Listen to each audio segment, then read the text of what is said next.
Global happenings today. We communicate.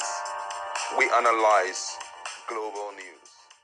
Stay tuned. Hello beautiful people, welcome back to our channel. The road to 2027 election has begun in earnest, even within Aso Rock, the presidency, and already some of the supporters, strong supporters and strong allies of Bola Ahmed Tinubu are beginning to react over the unholy allegiance or unholy alliances being formed with Nyesom Wike, the FCT minister, and they are beginning to speak up, and hence you're going to find out exactly what is going on behind the scene so that Nigerians may have a full idea of what is going on in the political scene behind this scene.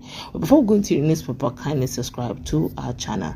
Now, according to the news, Aliu Adu has resigned from his role as the Senior Special Assistant on Public Affairs to President Bola Tinubu, citing a decline in democratic values as the reason behind his decision, as reported in a resignation letter dated on the 8th of June 2025.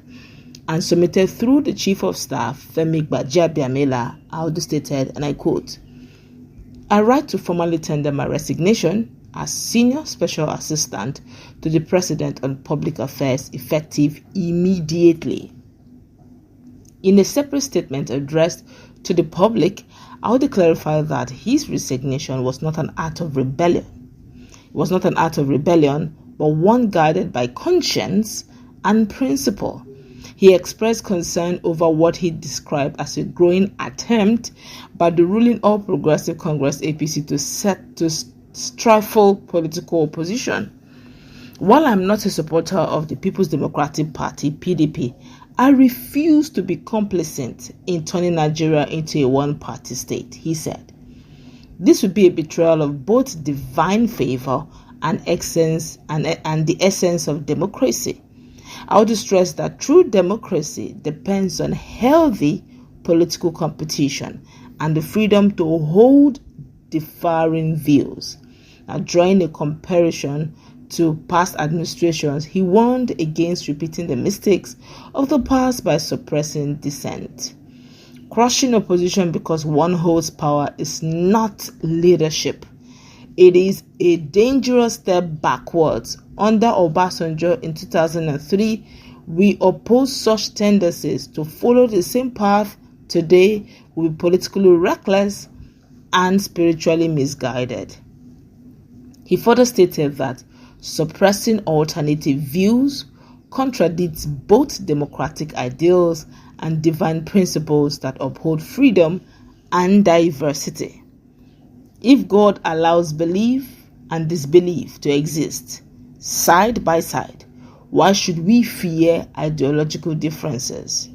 Our strength must lie in our ability to compete with ideas, not in forcing conformity.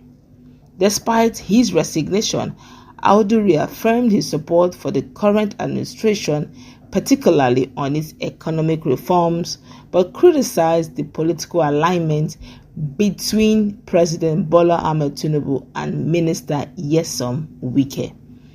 While I remain committed to our government's economic strides, I disagree with its political direction, especially with the unholy alliance between PBAT, which is President Bola Ahmed Tinubu, and Nyesom Wike, the FCT minister. It undermines the progressive ideals we stand for. I stand for. He ended his statement on a light-hearted note, acknowledging that the political exchanges that may follow his decision, and I quote him word for word, he said, that doesn't mean the gbasgbos will end. We are still here for the debate. Over to you, Agbadorians. Wow.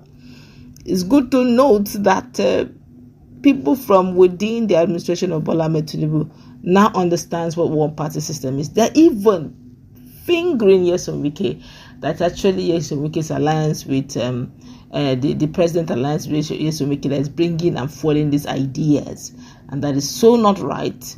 What can they be scared of if the president performs well, opposition or not?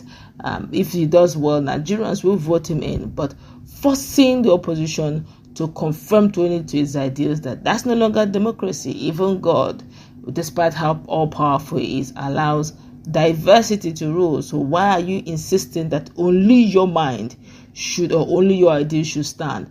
It's only that's no longer leadership, and that's true. My colleague is in the house.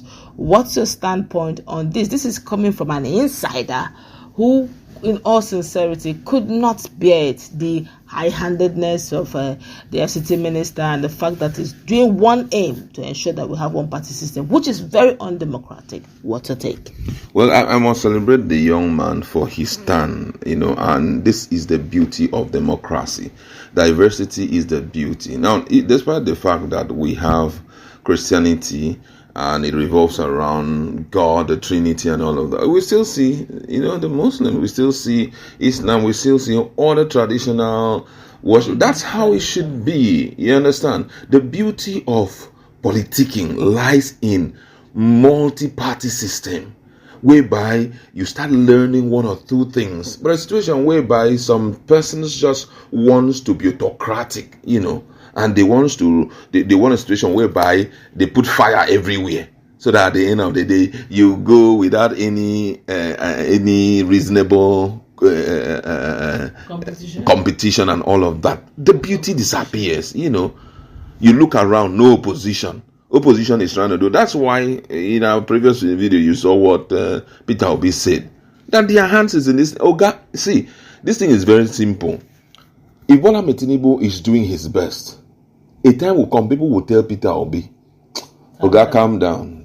This man is getting what we want. This is what we want in leadership. Bola Tinubu has ended up proving to us that he has the ability to do what is right for this country. And the support will be one of the beauty of leadership should be going to bed to rest and watching how people will stand in defense of you, knowing that you are doing the right thing. Imagine the Traore, the guy in Burkina Faso. Look at he doesn't need to whip up sentiment. People both in and outside the country are supporting him. Do what is right. That is what we really want to see in Nigeria as a country. We don't want all this high-handedness where you start forcing people. We know that you did not win in some states. Okay, thank God you are in. Now that you are in, prove yourself and allow the people to vote you in. Wike doesn't need to go to Rivers State for people to vote President Bola Tinubu there. He doesn't need to be there. He doesn't need to be in Abuja for anybody to vote. He has only one vote to give. Do your normal campaign, go and rest. Watch how the people will support the president.